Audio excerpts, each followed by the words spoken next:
Fets dels Apòstols, capítol 4, versets de l'1 al 12. Testimoni de Joan i Pere davant el Sanedrí.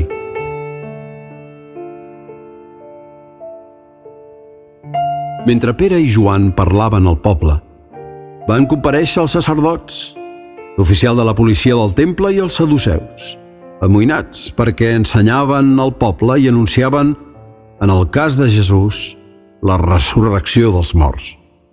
Els van detenir i els van posar al calabós fins l'endemà, perquè ja era vespre.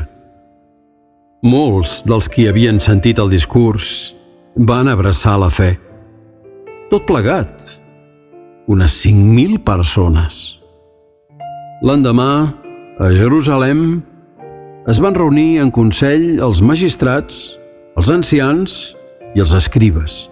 Hi havia també Anàs, el gran sacerdot, i Caifàs, Joan i Alexandre, i els membres del clan del gran sacerdot. Van fer comparèixer a Pere i Joan i els van interrogar. «Amb quin poder i en nom de qui heu fet vosaltres això?» Llavors Pere, ple de l'Esperit Sant, els va dir: «Magistrats i ancians del poble, a propòsit de la bona obra a favor d'un invàlid, ens pregunteu qui l'ha posat bo? Que us quedi ben clar a tots vosaltres i a tot el poble d'Israel que ha estat Jesucrist de Natzaret, el mateix que vau crucificar, i que Déu ha ressuscitat d'entre els morts.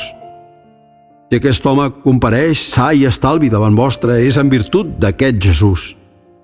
Ell és la pedra, arraconada per vosaltres, els constructors, que ha esdevingut pedra angular.